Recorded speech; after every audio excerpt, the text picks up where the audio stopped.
The year is 1880 AD. In a cold military tent on the border of the Roman Empire, the most powerful man in the world is dying. Emperor Marcus Aurelius. For 6 days, a fever has tormented him, and everyone understands this is the Antonine Plague, the disease that has ravaged the empire for the past 14 years. He is weak, but remarkably calm. He had been preparing for this moment his entire life, using philosophy as medicine for the soul. How did he come to this? And why did a man destined for a life of luxury choose the path of a philosopher? Marcus Aurelius was born into a wealthy and noble family, close to the imperial court. From childhood, Emperor Adrian noticed special qualities in the boy. He nicknamed him Verissimus, meaning the most truthful, for his directness and honesty, which was so rare in a court full of flattery and intrigue. Despite the fashion for flamboyant oratory, young Marcus was drawn to simplicity and wisdom. He wore the coarse cloak of a philosopher and slept on animal hides, imitating the harsh lifestyle of the ancient Stoics and Cynics, much to his mother's displeasure. He lost his father at the age of 6, but he was raised by outstanding men. His grandfather taught him gentleness of character, his mother simplicity and piety. But his main role model was his adoptive father, Emperor Antoninus Pius. Antoninus was the complete opposite of his predecessor, Hadrian. He was reserved, rational, sought no fame nor praise, but was always ready to listen to others. It was from him that Marcus learned to be an emperor who remains calm, follows reason, and does not lose his composure even in the face of unjust criticism. And he faced more than his share of trials. His reign is called one of the darkest chapters in Roman history. Immediately after his accession to the throne, a war with the Parthians broke out in the east. Marcus sent his adopted brother and co-emperor, Lucius Verus, there. But Lucius, unlike Marcus, chose the path of pleasure, not duty.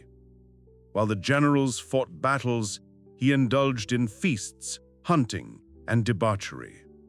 He sprinkled his hair with gold dust, but was unwilling to dirty his hands in the grime of war. This story of two brothers is the eternal allegory of the choice of Hercules, the difficult path of virtue or the easy road of vice that leads to destruction. The Roman legions returned from the east with a victory, but they brought with them something far more terrible than Parthian arrows: a plague. The deadly disease, believed to be smallpox, killed millions. The empire was devastated. And at this moment, when Rome was weakened, barbarian tribes surged from the north: the Marcomanni, the Quadi, and the Sarmatians. The long and bloody Marcomannic Wars began, which would last for the rest of his life. One can imagine the fear and despair that would have seized anyone in his place. But Marcus saw it differently. Stoic philosophy had taught him a key principle. It is not events themselves that disturb us, but our judgments about them. Plague, war, betrayal, these were external events, beyond his complete control.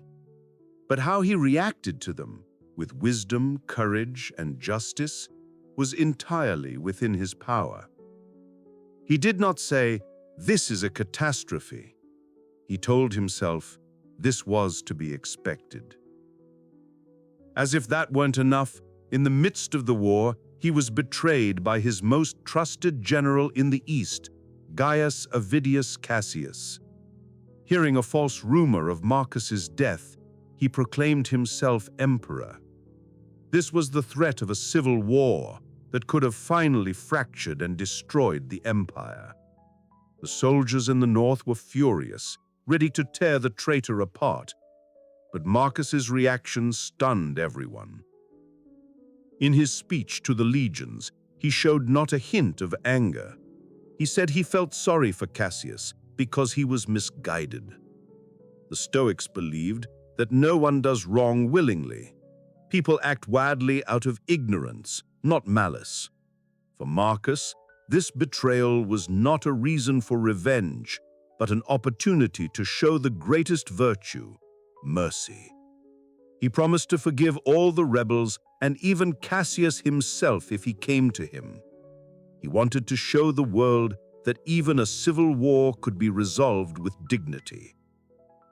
It never came to a battle. Cassius's own soldiers, upon learning that Marcus was alive, killed their leader and brought his head to the emperor.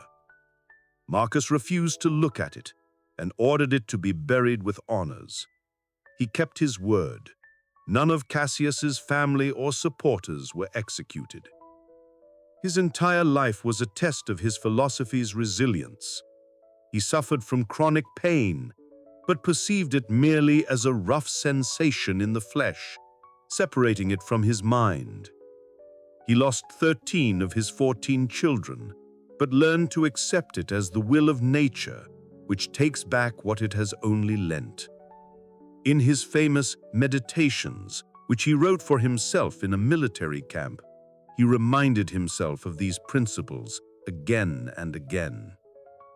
He practiced the view from above, imagining his problems on the scale of the entire universe to make them seem insignificant.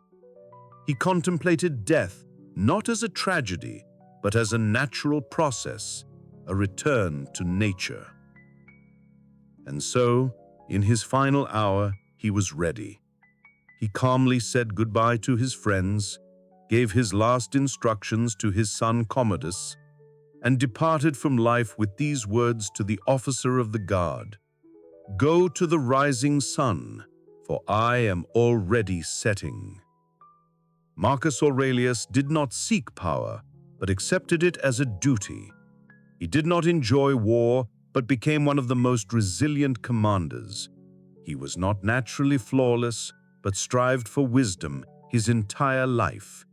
He showed that philosophy is not an abstract theory, but a practical tool that helps one withstand any adversity. And that is precisely why his thoughts are still relevant today.